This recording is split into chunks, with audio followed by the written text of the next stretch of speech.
이 섹션 세 번째, 소프트웨어 생명주기입니다. 생명주기라고 하는 거는 이제 소프트웨어를 처음에 만들고, 그 다음에 사용하고, 그 다음에 이제 폐기하는 것까지의 어떤 소프트웨어 하나의 생명, 인생의 어떤 흐름이 있듯이 소프트웨어도 이런 흐름 과정이 존재한다는 겁니다. 그래서 생명주기인데 이제 일반적으로 어떻게 개발하는 거고 어떻게 만들어지느냐. 소프트웨어 개발한 절차, 개발 단계 반복 현상을 소프트웨어 생명주기라고 하고 SDLC라고 하죠. 그래서 소프트웨어 기본 골격이 된다는 거고요. 개발자 사용자의 공동 의식과 개발 진행 상황을 파악할 수 있게 되는 것이다. 그래서 크게 정의 단계, 개발 단계, 유지 보수 단계로 나눠요. 그러니까 정의 단계는 뭐냐면 정의 단계는 세 가지가 구분이 되는데 어떤 타당성이 있습니다. 타당성, 검토, 그 다음에 프로젝트 계획, 그 다음에 요구 분석, 이거를 우리는 정의 단계라고 하고 개발 단계는 어, 설계를 하고요. 그 다음에 구현을 하고 검사를 하는 겁니다. 그 다음에 유지보수는 세부 단계가 없어요. 이렇게 크게 나눠지죠.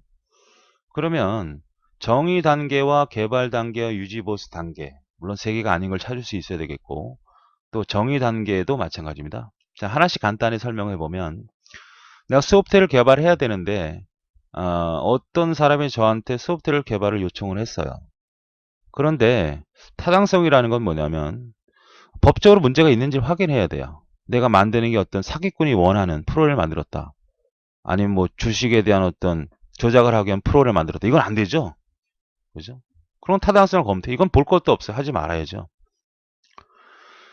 자, 그 다음에 금전적인 문제죠. 경제적인 부분이죠. 경제적 타당성이 있어야 되는 겁니다. 왜?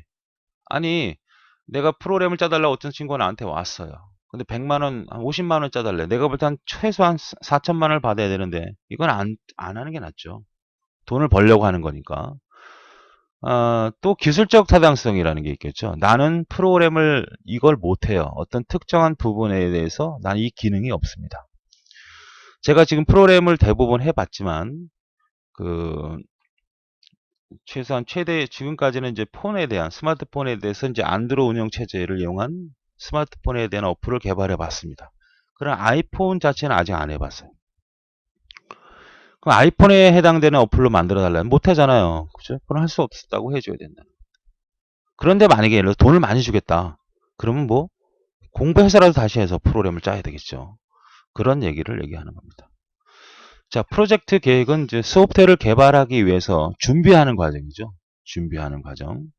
요구 사항은 이제 준비가 끝났으면 어떤 거가 필요한지 직접 실무자한테 어떤 프로그램을 개발, 아까 제가 축협 얘기를 했어요. 친구 축협에서 유지보수 비용이 엄청나게 많이 손해를 봤다고 생각했었잖아요. 그러니까 사용자 요구를 받아들이기 위해서 저는 그 축협에서 일주일 동안 근무를 했다는 얘기를 한번 말씀드린 적이 있습니다. 그렇게 사용자 요구를 철저하게 받아들여야 된다. 이게 바로 뭐라는 거야? 정의 단계라는 거예요. 그러고 나서 이제 그 요구 분석된 내용을 가지고 디자인을 하고 프로그램을 잘 짤 수 있도록 기초적인 설계를 하는 거죠. 그리고 실제로 이제 프로그램을 컴퓨터로 구현합니다. 프로그램이 나와야 결과가. 그럼 검사를 이제 해야죠. 이게 오류가 있는지 없는지 판단을 해야죠. 그리고 이제 완전히 상품화되면 계속적으로 이제 지속적으로 관리를 해야 되는 겁니다. 이해되십니까? 자, 그러면 첫 번째부터 자세히 보도록 하죠. 자, 관리자가 많이 참여하는 단계고 정의 단계니까 타당성 검토, 그 다음에 프로젝트 계획, 요구 분석입니다. 그래서 여기는 뭐라 했어? 기술적, 경제적, 법적 타당성을 고려해야 된다. 이게 타당성에 맞지 않으면 하지 말아야 되는 거죠. 그리고 얘는 생략이 가능합니다. 자, 프로젝트 소프트웨어 개발하기 모든 자원을 준비하는 단계다. 그러니까 자원, 범위, 비용, 측정을 정확히 해서 위험성을 최소화시켜야 된다. 자원이라고 하는 것은 컴퓨터라든지 컴퓨터 프로그램을 짜기 위한 어떤 컴파일러라든지 메모리라든지 통신 시설이라든지 여러 가지 프로그램을 쭉 짤 때 필요한 컴퓨터에 관련된 자원들이 필요하겠죠. 범위라는 것은 개발 인력이라든지 아니면 개발 기간이라든지 돈, 측정을 정확히 쳐야 문제가 안 생긴다는 거죠. 이런 준비를 하는 단계를 프로젝트 계획이라고 합니다. 쉽게 얘기하면 이런 얘기라고 할 수 있죠. 내가 만약에 어디 여행을 가겠다, 친구들이랑. 그러면 친구들이랑 여행 갈 때 준비하려면 그게 바로 프로젝트예요. 뭐 가져갈 거냐? 코펠 가져갈 거냐? 텐트 가져갈 거냐? 돈으로 때울 거냐? 자동차를 몰고 갈 거냐? 이게 자원이고, 며칠 동안 보고 누구랑 갈 거냐? 이게 범위라고 할 수 있고요. 비용은 얼마를 가져갈래 대체? 이런 것들을 측정을 해야 내가 놀러 가서 문제가 안 생기죠. 자, 요구 분석 단계는 개발된 소프트웨어 문제점을 사용자부터 얻어내는 분석 단계다. 이게 사실상 요구 분석 단계를 요구 분석가가 가장 실력 있는 사람이죠. 내가 만약 직원을 내가 불린다고 했을 때 요구 분석, 야, 그 사용자 개발해달라는 그 회사에 가서 어떤 프로그램을 짜야 되는지를 알아갖고 와. 그럼 사용자를 만나서 정확히 분석을 할 거 아닙니까? 그 분석이 굉장히 어렵다는 얘기예요. 그렇잖아. 이 사람은 잘 모르는 초보자들 혹은 실무자들에 대한 얘기를 충분히 수렴해서 어떤 요구 분석 자료를 만들어야 돼요. 그죠? 이 요구 분석 자료를 가지고 뭘 만들어냅니까? 설계를 하게 되거든요. 이 설계를 해서 그 다음에 구현으로 넘어가잖아요. 프로그램을 짜는데 이 요구 분석에 대해서 어떤 특정한 부분이 문제가 생겼다면 설계에서 문제가 생긴 것 계속 연달아 문제가 생기는 거죠. 요구 분석이 철저하게 되지 않으면 설계 구현 헛짓하는 것도 있을 수 있다는 거야. 이거 아닌데요? 연태껏 만든 건 뭐야? 시간 낭비, 돈 낭비. 그러니까 철저하게 사용자가 원하는 대로 요거를 정확히 받아들여야만 우리가 차후에 문제가 발생되지 않는다라는 개념이죠. 아시겠습니까? 그래서 요거 분석 단계에는 바로 사용자가 처음으로 참여하는 단계죠. 그러니까 소프트웨어 생명 주기에서 정의 단계와 개발 단계와 유지 보수 단계가 있는데 개발 단계는 어떻게 돼? 개발자들이 하는 거잖아요. 정의 단계는 역시 계획도 개발자가 하는 거고 타당성도 계획자가 하는데 요구 분석도 계획자가 하는 거 맞는데 개발자가 사용자가 처음으로 참여하는 단계다. 그 다음 요구 분석가는 굉장히 어려운 일을 하게 된다. 이렇게 파악을 해 두시면 되겠습니다. 자, 설계를 합니다. 절차, 알고리즘, 자료구조, 구조도 이런 것들을 그려서 프로그램 쉽게 만들 수 있도록 설계하는 거다. 집 질 때 설계 도면과 같은 거예요. 자연 언어와 프로그램 설계 용어로 잘한다. 자연 언어라는 것은 우리말. 지금 내가 쓰는 것처럼.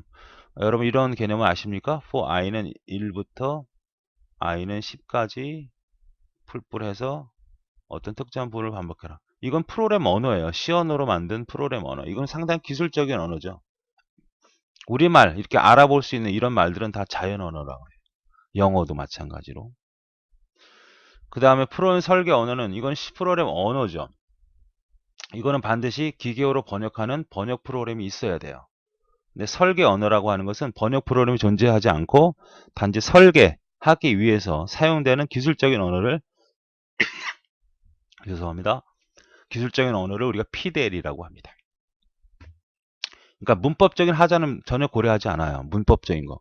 여러분 프로그램 한 번이라도 짜보신 분 같은 경우는 에러가 나면 실행이 되지 않잖아요. 근데 이거는 그런 개념이 아니고 그냥 표현하기 위한 프로그램 언어와 유사하지만 표현하기 위한 뭐 for 반복해라. 뭐 while로 반복해라. 이거는 번역 프로그램이 존재하지 않아요.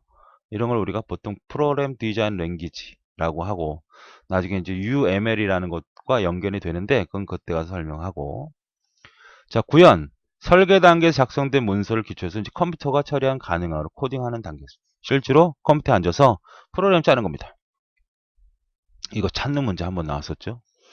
그래서 시험 문제에서 이 설계가 가장 잘 나오는 문제예요. 그리고 오류가 가장 많은 단계죠. 왜? 사용자 요구를 받아 요 전 단계 요구 분석 단계잖아요. 요구 분석에서 설계 단계로 넘어가는 과정에서 이 요구 분석은 사용자의 의견 차이를 실제로 설계를 하잖아요. 사용자 의견을 거기서 가장 오류가 많이 발견된다는 거예요. 아시겠습니까? 사용자에서 받아들인 요구를 이제 프로그램을 개발하기 위해서 문서화 시킨단 말이죠. 설계 단계를 해요. 거기서 제일 많이 튀어나온다는 얘기죠, 오류가. 아시겠습니까? 왜? 구현 단계는 설계 가지고 하는 거고 검사 단계 하는 거는 다 뭐예요? 개발자들이 하는 거고, 이 요구 문서는 사용자가 첨가가 됐기 때문에 사용자가 어떤 말도 안 되는 요구라든지 그럴 수도 있다는 얘기죠. 틀린 요구가 있을 수도 있고 잘못된 요구도 있을 수 있다는 거죠. 그래서 가장 많이 발견되는 단계는 뭐냐 그러면 설계 단계. 시험 문제도 가장 이쪽 파트가 잘 나오죠. 이게 이제 뒷부분에 이제 파트로 나오는 개념이죠. 검사 단계는 100% 오류가 존재한다 그랬죠? 오류를 수정해서 찾아서 수정하는 단계다. 검사 단계. 그죠? 그러니까 다 이제 이것이 이제 세부적인 거지만 계속 뒷부분으로는 이제 설계 단계 파트가 있고 구현 단계 파트가 있고 검사 단계 파트가 다 있습니다. 검사 단계에 뭐 여러 가지 종류의 검사가 있겠고 그것들은 이제 나중에 배우도록 할 거고 지금 특징적인 것만 잘 살펴보자. 유지보수는 아주 잘 나오는 문제고 가장 많은 시간과 비용이 투자가 되겠죠. 소프트웨어가 만들어졌어요. 그래서 사용자, 즉 어떤 회사에 납품이 됐습니다. 그러면 유지보수를 해야 줘야죠. 시간이 가장 많이 걸 수밖에 없잖아요. 이 개발을 하는 게 만약에 한 3개월 동안 개발을 했다? 그럼 유지보수는 뭐 1년, 2년이 해야 될 거 아닙니까? 그 비용도 앞에서 말씀드렸듯이 비용이 많이 들 수밖에 없다. 하자보수, 기능 개선, 예방조치, 환경조치, 그건 대체 어떤 거냐? 이건 나중에 배우겠지만 간단히 얘기하면 하자보면 이제 버그가 생겼을 때 수정하는 거죠. 프로그램이 동작이 잘못됐는데요. 좀 봐서 봐주세요. 하는 거죠. 기능 개선, 완벽하게 할 수 있도록. 프로그램은 보통 처음에 개발해서 납품했을 때 어떤 데이터를 다운받는 시간이 1분 걸린다. 원래 정상적인 속도면 1초면 되는데 1분 걸린다. 이런 것들은 성능적인 문제잖아요. 그런 것들을 해주는 거고. 미리 예방을 하는 거고. 환경에 따라서 변경시킬 수 있는 점. 네 가지가 시험에 나옵니다. 설명했을 때 아닌 건 뭐냐? 맞는 건 뭐냐? 뒷부분에서 유지보수 단계 파트에서 다시 한번 배웁니다. 자, 그래서 유지보수까지 하고 그 다음에 생명주기가 그럼 대체 어떤 일들을 하게 되느냐? 사용자와 개발자 간의 공동의식을 갖고 있는 거죠. 다시 정의 단계에 뭐예요? 타당성, 그 다음에 계획, 그 다음에 요구 분석. 개발 단계는 설계, 구현, 검사, 그 다음에 유지보수 단계잖아요. 그럼 사용자가 개발자한테 지금 어느 정도 됐어요? 지금 설계 중입니다.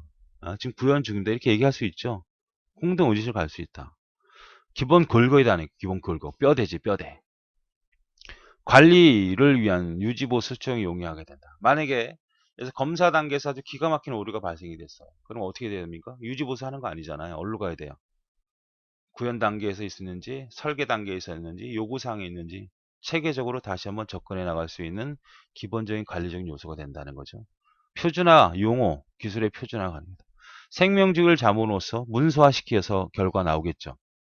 타당성, 계획서, 요구 분석서, 설계서, 구현 단계에서는 프로그램 언어가 나오죠. 문서가 좀 이질적인 게 나와요. 검사 계획서, 유지 보수 계획서, 구현 단계는 프로그램 언어로 작성된 파일이 나오죠. 결과가 실행 파일이 나오죠. 다른 건 문서가 나오지만 그럼 문서를 작성하는 과정에서 어떤 메모리, 어떤 용어, 메모리라는 게 상당히 지금 우리나라 교육하는 입장에서 헷갈리죠. 메모리는 디스크도 메모리고 램도 메모리고 주기억 장치도 메모리고 USB도 메모리고 이런 것들이 굉장히 혼란스럽단 말이에요 지금은. 그래서 어떤 메모리, 디스크 메모리, 램 메모리, 뭐 주기억 메모리 이런 게 낫죠. 그런 것들에 대한 것이 혼란스러우면 문서에다가 메모리는 어떤 거로 하는 걸로 약속하겠다 이렇게 문서화시킬 수 있거든요. 또 무관 알아볼 수 있도록 표준화시킬 수 있거든요. 이런 것들이 가능하게 하는 것이 생명주기 역할이다. 생명주기 역할이 아닌 것은 뭐냐? 이겠죠? 이걸 찾는 문제가 언급됐던 적이 있죠. 그러니까 잘 기억해 두시기 바랍니다. 생명주기에서 이제 모형이 있죠. 이렇게 하면 좋겠다고 하는 모형이 존재합니다. 그 중에 이제 폭포수 모형과 프로토타입, 뭐 3세대, 점증적 이런 기법이 존재하는데 일단은 폭포수 모형부터 보도록 하겠습니다. 이 그림 정확히 암기하셔야 됩니다. 타당성 검토 생략할 수 있고 이 순서를 찾는 문제가 나와요. 폭포수라는 게 뭐예요? 폭포수. 폭포수에서 물이 떨어지지 않습니까? 떨어진 물은 되돌릴 수 있습니까? 없잖아요. 이거의 특징입니다. 자, 계획 단계를 했어요. 그 다음에 요구 분석으로 넘어갑니다. 요구 분석을 하고 설계를 해요. 우리 앞에 배웠던 일반적인 생명주기가 똑같죠. 구현을 합니다. 검사 유지보수 하는 거예요. 그런데 프로그램을 개발할 때, 설계할 때, 계획할 때 여기서 하나라도 오차가 발생될 것 같은 느낌이 들면 절대 그 다음으로 넘어가지 말아야죠. 왜? 되돌릴 수 없으니까. 요구 분석에서 문제가 될 것 같아 어영부영하고 넘기지 말라 이거죠. 왜? 되돌릴 수 없으니까. 그러니까 그 단계에서 완벽을 추구하자. 이것이 핵심이 바로 폭포수입니다. 왜 그러냐면 이 요구 분석 단계에서 오류가 하나가 발생이 되면 이거는 계속 늘어나서 나중에는 엄청난 오류가 발생이 되기 때문에 그래요.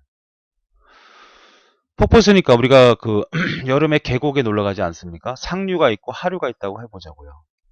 이 하류에 하류.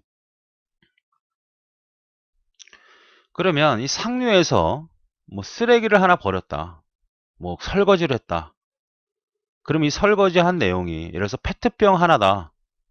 페트병 하나 버렸다 그러면 그건 끝까지 가잖아요. 근데 설거지하거나 뭐 아이가 응아했다 그러면 이건 난리가 나는 거 아닙니까? 오염이. 그리고 맨 마지막에 검사 단계에서 엄청난 마류, 하루에는 청소할 일이 많아지잖아요. 그런 것처럼 프로그램을 개발하는 단계에서 하나 계속 진행할 때 하나의 오류가 발생이 됐다.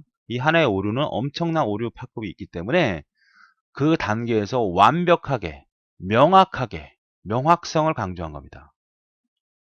아시겠습니까? 이게 바로 폭포수 모형이에요. 폭포수 모형. 이해되시죠? 특징을 살펴보죠. 모델의 적용 경험과 성공 사례가 많다. 가장 많이 사용되는 겁니다. 가장 오래되고 사용되는 기법이다.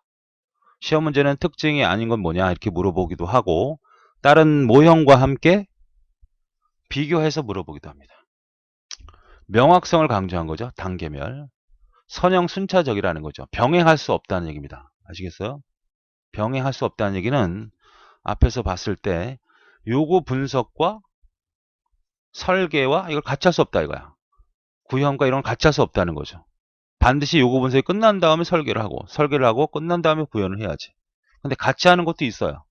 객체 개발은 같이 합니다. 객체 개발 기술 나중에 또 배우죠? 객체가 뭔지 이건 나중에 배운다 이거야.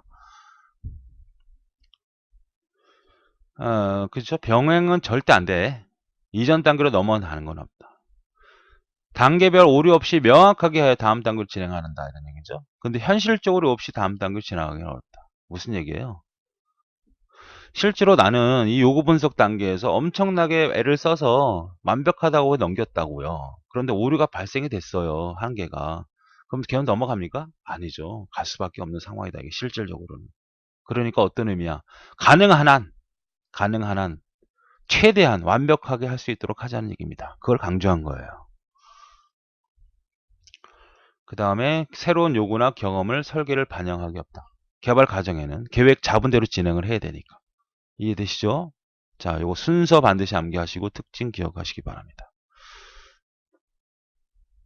자, 그 다음에 프로토타입이죠. 프로토타입. 기본적인 요구 분석, 설계, 구현, 검사, 유지 보수를 진행하는 과정에서 원형 프로토타입이라는 게 존재하죠. 그러니까 요게 시험에 나옵니다. 요 순서가. 요 순서가. 자, 이런 경우입니다. 사용자 요구사항이 상당히 어려워요. 계속 말씀드리지만 요구사항 분석이 어렵죠. 사용자가 얘기한다고 얘기해도 이 사람이 100% 얘기할 수 없거든요. 왜? 컴퓨터에 대한 전반적인 기술이 없기 때문에. 그러면 개발자는 사용자의 요구를 받아들이기 위해서 엄청나게 노력을 합니다. 한 사람뿐만 아니라 많은 사람도 들어봐야 되겠고 그 사람들한테 의견을 끄집어내는 방법도 많이 취해요. 그런데도 불구하고 완벽한 요구 분석을 받아내기는 어렵습니다.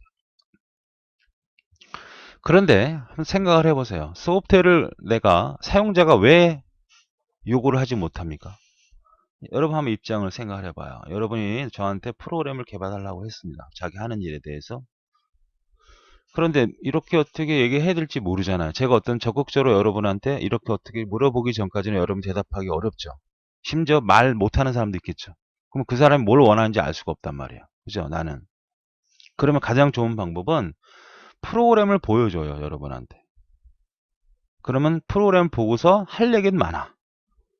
안 보니까 뭐야? 말할 게 없다는 거죠. 옛날에 우스운 얘기 또 한번 해야겠네요. 제 어머님이 있습니다. 어머님이 아직도 살아계신데 아직도 아주 정정하시죠? 예를 들어서 우리 집이 보일러를 만약에 고친다고 하잖아요. 그러면 보일러 사람을 불러요.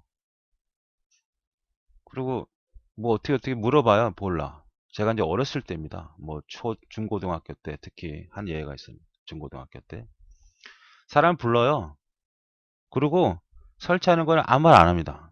그리고 이제 설치가 끝났다고 털털털 손 털고 옷 털고 하면 이제 수고비 주세요. 설치비 주세요. 그러면 그다음부터 워낙 말이 있으면 이거 잘못됐네, 저거 잘못됐네, 저거 잘못됐네, 저거 잘못됐네 이렇게 놔야 되는데 막 몇백 가지를 얘기하시는 것 같아요. 몇백 가지를 내가 볼 때는. 그럼 왜 그런 말씀을 하시는 거죠? 보일러를 설치하기 전에 할 말이 없는 거죠. 보여야 할 말이 있는 거 아닙니까? 이런 상황이라는 거죠.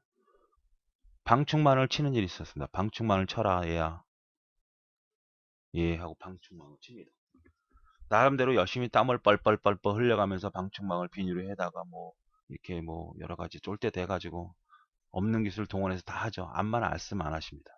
다녀오셔요. 이게 뭐냐, 이게 뭐냐, 이게 잘라야 되지 않느냐, 이건 너무 헐렁헐렁하지 않냐, 이래갖고 되겠냐. 내가 볼 때는 이건, 그러면 화가 납니다. 막. 화가 나고 막, 그래요. 그래서 칭찬을 해야 돼, 사실. 부모는. 그런 거 싫었습니다. 그건 왜 그래요? 워낙 할 얘기가 많으신 거예요. 보이니까. 그렇게 개발하자는 게 바로 프로토타입입니다. 자, 그러니까 프로그램을 사용자가 요구가 있었을 거 아닙니까? 한 가지만 요구를 해요. 그럼 만들어 버립니다. 그냥 이걸 가지고. 그리고 보여줘요. 그럼 또 요가 나오죠? 수정해달라는 것도 나오겠죠? 그럼 계속 빙글빙글 돌립니다. 자, 한번 보죠. 요구 수집을 합니다. 기본적으로. 사용자가 요구한 게 몇 가지인지 몰라도 일단 요구한 거를 한 100가지가 있다고 합시다. 예를 들어서 요구하려면. 근데 3가지만 얘기할 수밖에 없다. 그럼 이거 갖고 만들어요. 프로그램을. 설계해서 실제로 프로그램 실체를 만듭니다. 그리고 보여줘요. 어때요? 그럼 얼마나 많겠어요, 말이. 조정을 하고 또 뭐 새로운 요구가 또 들어옵니다. 3개가 아니라 이제 5가지 정도가 새로운 요구가 들어옵니다. 그럼 또 만들어요. 또 만듭니다. 또 보여줘요. 또 수정을 합니다. 계속 빙글빙글 돌다 보면 이 프로그램은 뭐가 되는 겁니까? 이 사용자가 요구한 요구 분석 덩어리가 되는 거지. 요구사항 덩어리가 되는 거지. 맞습니까? 그러니까 사용자한테 보여주니까 엄청나게 할 말이 많다는 얘기야. 그죠? 엄청나게 할 말이 많아요. 그러니까 그 내용을 다 받아들여서 여기 안에는 엄청나게 많은 내용이 있기 때문에 이거가 만들어지면 이거를 바탕으로 요구 분석 내용을 만들어서 새롭게 다시 구현해 나갑니다. 자, 요구 분석 단계에서 프로토타입을 만들죠. 빠른 설계를 합니다. 실제로 구축을 해요. 그 다음에 고객 보여줘요. 조정을 합니다. 새로운 요구 또 들어오죠. 빙글빙글 계속 들어갑니다. 그럼 뭐가 요구 분석 동호회 만들죠. 그걸 가지고 설계하고 구현 단계로 진행하는 겁니다. 시험 문제는 구현 단계로 바로 나왔었죠. 그러니까 이거를 그대로 이용해서 짜는 게 아니라 여기서 다시 필요한 정보를 추출해내서 그 다음에 구현을 잡니다. 왜? 이 프로그램은, 이 프로토타입 형태의 프로그램은 사용자의 요구를 받아들이기 위해서 만든 프로그램이잖아요. 그때그때 만들어진 거거든요. 그러니까 전체적인 어떤 시스템 흐름이라든지 성능이라든지 이런 것들을 고려하지 않았어요. 그냥 사용자 요구만 만든, 그냥 받아들이는 대로 이렇게 하는 거 맞아요? 이런 색깔 넣는 거 맞아요? 이런 결과 나오면 맞아요? 이런 것들에 대해서 그냥 만들어 줬을 뿐이지 실제로 전체 성능이라든지 전체 흐름이라든지 효율성 같은 걸 전혀 고려하지 않았기 때문에 이거를 여기서 사용자 요구를 받아들여서 그걸 가지고 설계를 다시 하고 실제로 구현해 나가는 단계다 이 말이죠. 이해되십니까? 그래서 이러한 형태를 개발하는 방법이 있어요. 그래서 이게 바로 프로토타입이고 순서, 요 순서를 정확히 기억하라는 거예요. 자, 그러면 특징을 살펴볼까요? 생명 주기에 이해를 먼저 하자는 거죠. 중간 단계에서 치명적 오류가 발생되는 경우에는 처음에 되돌아서 다시 수정하는 최악의 경우가 발생하된다. 그죠? 그러니까 요구 분석하고 설계하고 구현하고 검사하는데 와 이거 큰일 났다. 치명적인 오류 다시 뺏게 되는 이런 상황이 발생된다. 심지어 구현을 다 프로그램을 짰는데 그 요구했던 사용자가 저번에 계산하는 거 있죠? 월급 계산하는 거 잘못됐었거든요. 잘못 말씀해 드렸어요. 머리 뚜껑이 날아가죠. 왜? 한 달 동안 고생해서 만들어 놨는데 잘못됐다고 얘기를 하니? 이런 얘기입니다. 이런 경우는 사용자 요구를 잘못 부드럽기 때문에 나타나는 것이 대부분이다. 또한 소프트웨어 개발 기간 후반이 되지 않으면 프로그램 작동을 확인할 수가 없다. 이러한 문제점을 개선하기 위해서는 아파트의 모델 하우스처럼 소프트웨어 일부를 미리 제작해서 사용자 요구를 정확히 받아들이는 것을 프로토타입 모형이라고 하는데 이 모형을 사용자가 쉽게 요구사항을 제거할 수 치명적으로 최소화할 수 있다. 모델하우스는 실제로 우리가 가서 구경하잖아요. 물론 최적의 어떤 모델하우스를 만들었겠지만 사람들을 보면서도 이런 것들은 좀 잘못된 거 아닌가요? 뭐 이렇게 얘기할 수도 있는 거 아닙니까? 그런 얘기들이죠. 자, 특징을 살펴보죠. 바로 이 핵심이죠. 불분명한 사용자의 요구를 받아들이기에 적당한 방식이고 요구사항의 병행, 요구 분석의 중심의 개발. 그러니까 요구 분석이 너무 어렵다. 사용자가 맞고 다른 말을 한다. 말 바꾼다. 그러면 사용자한테 보여주자. 프로그램을 받아들이면서 사용자와 개발자 간의 커뮤니케이션이 원하지 못할 때 서로 이해에 도움을 준다. 프로그램을 보여주니까 구축하고자 하는 시스템 요구사항이 불명할 때 효과적이다. 요구사항 단계에서 개발하거나 개발된 프로토타입 소프트웨어를 사용한다. 최종 결과물이 나오기 전 의뢰자는 최종 결과 일부 모형 시뮬레이션을 볼 수 있다는 거야. 맞죠? 이거랑 구분이 가능하죠? 뭐랑? 포포스랑. 발주자나 개발자 모두 공동 참조를 모델이 된다. 이거는 뭐 어디든 다 똑같고요. 구현 단계에서 기원 골격이 되죠. 그러니까 요구 분석 덩어리가 만들어지면 그것은 바로 구현 단계에서 제사 활용이 된다는 거죠. 단기간에 개발하기 때문에 비효율적이고 알고리즘을 사용할 수 있다. 자체 업무가 충실하지 못하고 미리 제작한 소프트웨어에 의존할 수밖에 없다. 미리 개발된 소프트웨어를 이용할 경우에 실제 소프트웨어 차이가 생길 수 있다. 이런 얘기는 뭐냐면 내가 미리 만들어 놓죠. 우리가 프로토타입이라는 건 아까 얘기했던 건 이제 워킹 프로토타입이라 그래요. 워킹 프로토타입. 아까 설명했던 거 있죠? 빙글빙글 돌아가면서 직접 하는 거. 보여지면서 프로그램을 계속 요구 분석도를 만들어내는 거. 프로그램 프로토타입도 있어요. 프로그램 프로토타입은 뭐냐면 미리 프로그램을 만들어 놓는 겁니다. 기념품의 샘플처럼 프로그램 회사에서 개발 회사에서 뭐 월급 계산, 뭐 주식 회사 관련 프로그램, 뭐 여러 가지 프로그램을 미리 만들어 놓고 심지어 요즘에 홈페이지 같은 거 많잖아요. 홈페이지 같은 거 미리 만들어 놔요. 그리고 그걸 그냥 써먹어. 그러면 실제 원하는 것과 차이가 있을 수 있다는 얘기입니다. 프로타입명은 소프트웨어 중에서 유지보수가 없어지고 개발 단계에서 유지보수가 이루는 것으로 볼 수 있다는 거죠. 자, 특징. 핵심인 건 요구사항입니다. 그 다음에 얘는 바로 미리 볼 수 있다. 사용자가 미리 볼 수 있다. 그리고 오류 수정이 용이하죠. 맞습니까? 워킹 프로토타입을 보면. 자, 워킹 프로토타입이 있고 프로그램 프로토타입이 있고 페이퍼 프로토타입도 있어요. 페이퍼 프로토타입은 문서를 가지고 하는 거죠. 문서만 가지고 미리 만들어진 문서, 이미 사용했던 문서를 보면서 이런 거 어때요? 이런 거 이렇게 프로그램 들어가는 거 어때요? 어때요? 이게 어때요? 보여주는 거죠. 세 가지가 있죠. 프로토타입 형태는 워킹, 앞에서 설명했던 거.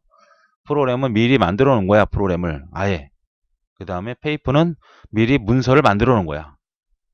됐습니까? 이 세 가지가 있습니다. 자, 밑에 있죠. 문서형 프로토타입은 사용자 요구에 맞는 문서를 미리 제작해 놨다는 거죠. 만약에 모델하우스라고 하면 실제로 프로그램 프로토타입이에요. 아시겠습니까? 작업 프로토타입은 앞에서 얘기했던 거 있죠. 빙글빙글 돌아가면서 오고 분석 덩어리를 계속 만들어내는 거. 미리 이건 문서죠. 모델하우스는 없고 문서화 시킨 거예요. 문서 종이로 되어 있는 거죠. 그래서 소프트웨어 문서를 이용하는 방법이고 사용자가 빠른 시간에 개발을 완료할 경우에 적당한 방법이고 바로바로 볼 수 있죠. 워킹 프로토타입은 프로그램 프로토타입 이 세 가지가 있다는 거 기억은 하시는데 그렇게 신경 쓰시지 않아도 됩니다. 왜냐면 아직 한 번도 나온 적이 없기 때문에. 그 다음에 이 브룩스 이론은 뭐 엄청 나오는 얘기죠. 브룩스라는 사람에 대한 얘기죠. 프로타입은 폐기되는 첫 번째 시스템이라는 걸 얘기했고요. 새로운 인원이 투입되면 일정이 더 지연된다. 이게 잘 나오는 거예요. 자, 첫 번째 시스템이라는 거 아까 얘기했죠. 빠른 수집, 요구 수집을 한 다음에 그 다음에 설계를 빠르게 하고 그 다음에 프로토타입을 구축을 하고 실제로 고객한테 보여주고 조정을 하고 다시 요구 수집하고 또 설계해서 요구 분석 덩어리 하나 만들어지지 않습니까? 여기에는 뭐가 들어가 있다는 얘기예요.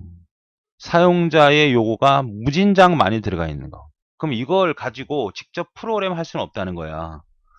이거에서 정보를 추출해서 사용자 요구 추출해서 새롭게 설계를 하고 실제로 구현을 해 나가야 한다는 거죠.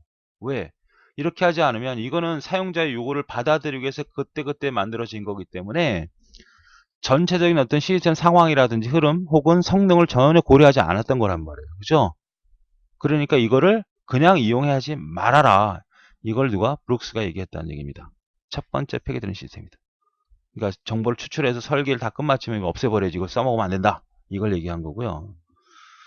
소프트웨어를 개발하는 과정에서 새로운 인원을 투입하면 더욱 지정된다는 거죠. 배가 산으로 간다는 거죠. 자, 우리가 땅을 파는 계획가 있어. 땅을 파는 거. 그럼 10사람이 해서 20사람이 파면 잘 파이는 거 맞잖아요. 그런데 이거는 개념이 아니라는 거죠. 10사람이 프로그램을 개발해서 쭉 가는데 시간이 좀 늦어졌어. 아, 이거 내일, 일주일 후에 납품해야 되는데 아무래도 못할 것 같아. 10명이서 개발하는데. 그러면, 자, 10명을 더 투입할게. 이거 안 된다는 거야. 왜? 그럼 20명이 되잖아요. 그럼 이 10명이란 사람은 기존에 했던 사람의 흐름을 알 수 없잖아요. 설명을 해줘야 돼, 다시. 그죠? 아, 지금 어느 상태였고 어떻게 개발을 되고 있다. 이 사람들 때문에 오히려 더 시간이 늦어진다는 거죠. 그냥 시간이 좀 늦어지는 게 낫지. 조금 늦어지는 게 낫지.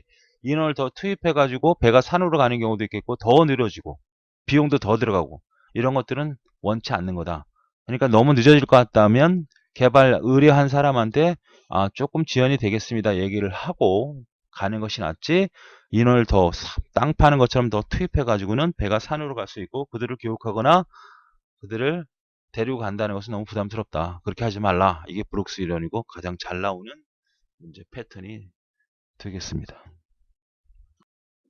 계속해서 생명주기 모형 중에 나선형 모형이죠.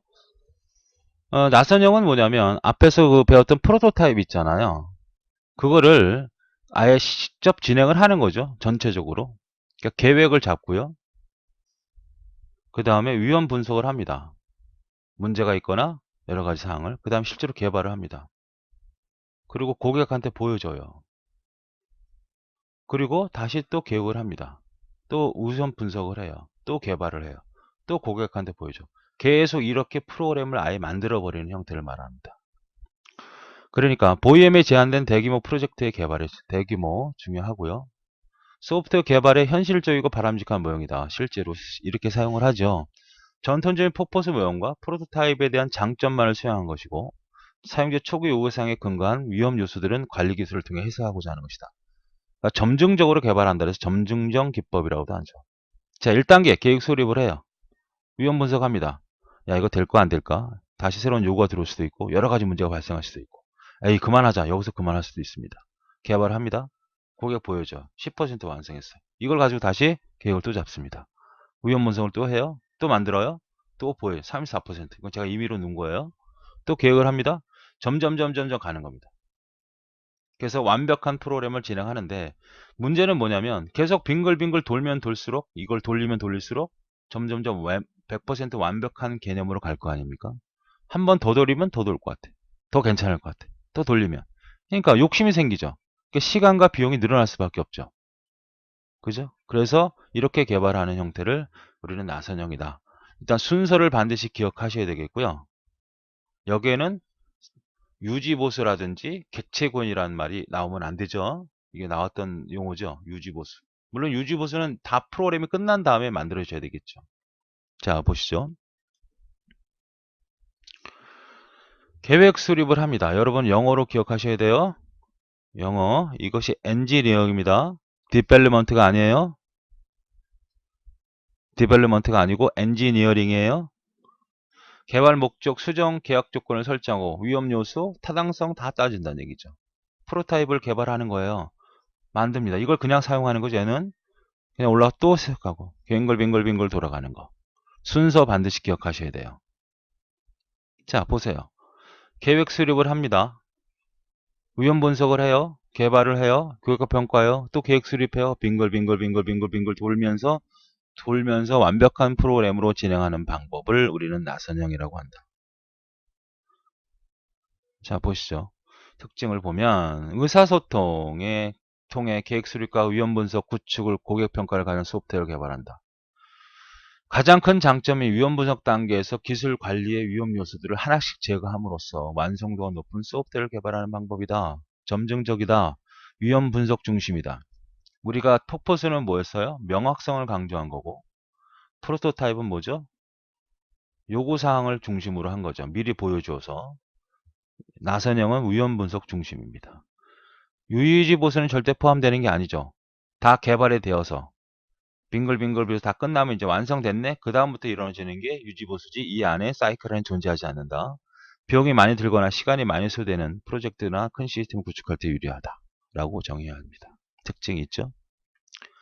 그 다음에는 이제 4세대 기법인데요. 우리가 4세대 언어를 쓰는 거죠. 4세대 언어라는 건 뭐냐면 옛날 C 언어라는 프로그램을 짜잖아요. 설계를 합니다. 설계 문서를 만들어요. 그러고 나서 이걸 가지고 실제로 구현을 합니다. 프로그램을 짠다는 거죠. 그럼 설계에는 어떤 거야? 화면 디자인 같은 게 있을 거 아니야. 화면 디자인. 여기서 버튼을 만들고 어떤 색깔을 바탕으로 이거 다 설계의 종이로 무료내거든요. 그걸 가지고 설계라는 건 여기 몇 센치 하고 몇 개를 놓고 여기다 레이블 어떤 거 달 건가 이렇게 디자인을 종이로 한 다음에 이 종이를 보여줘서 이걸 코딩하는 거란 말이에요. 이게 이제 3세대 기법이라고 볼 수 있죠. 그런데 우리가 비주얼 베이직이라든지 델파이라든지 여러 가지 프로그램 언어가 4세대 언어인데요. 이거는 컴퓨터 프로그램 툴 자체에 설계 화면과 코딩 화면이 두 개가 존재합니다. 그러니까 설계 화면이 떠 있고요. 여기 코딩할 수 있는 화면이 떠 있어요. 보통 비주얼 베이직일 때는 이거는 뭐라 그래? 폼 창이라고 그러죠. 폼 창. 여기다가 내가 여기 컨트롤들을 막 배치시키면 막 그림이 그려집니다. 그리고 코딩이 막 다 정도로 이루어져요. 다 완벽 100% 코딩하는 건 아니고 이렇게 기본적인 설계를 해 놓으면 즉 그림 그리듯이 배치시키면 코딩이 기본적으로 되고 그 코딩을 열어서 더 세부적으로 프로그램에서 코딩하는 겁니다. 그러니까 설계와 코딩을 한꺼번에 한다 해서 우리는 4세대 기법이라고 하는 겁니다. 그러니까 요구 분석이 들어오고 요구 분석 자료를 가지고 설계와 구현을 바로 4세대 언어를 가지고 쓴다는 개념에서 4세대 모형이다. 4세대 방법이다. 이렇게 얘기를 하는 거예요. 특별한 건 아니고요. 그래서 특징을 살펴보면 4세대 모형은 4세대 언어를 쓴다는 겁니다. 설계 단계가 축소된다는 거죠. 설계 문서를 종이로 만드는 것이 아니라 물론 종이로 만들어 놓을 수도 있지만 설계 단계가 그만큼 쉬워진다는 거죠. 왜? 컴퓨터 툴, 컴퓨터 화면에서 툴에서 직접 설계를 하기 때문에 이게 바로 4세대 개발 의지죠. 중소규모 프로젝트는 단축될 수 있지만 대규모할 때 시간과 비용이 들어갈 수 있다. 이 설계 문서를 그리는 게 이 화면이 뭐 한 3개나 한 4개 정도면 아주 좋아요. 4세대 언어를 쓰는 거는. 그런데 만약 300개, 뭐 500개라고 하면 이거를 갖다가 이 폼을 컴퓨터 화면에서 다 배치시키고 그린다는 것은 너무 관리가 어렵기 때문에 오히려 문서를 다 그려놓고 이대로 폼을 그려내는 형태입니다. 그래서 오히려 더 시간이 많이 들 수밖에 없다. 까지. 4세대는 이렇게 크게 특징적인 문제라든지 순서라는 부분은 별로 시험 출제되지 않았고요. 톡보스, 프로토타입, 그 다음에 나선형이 주로 출제되는 형태입니다.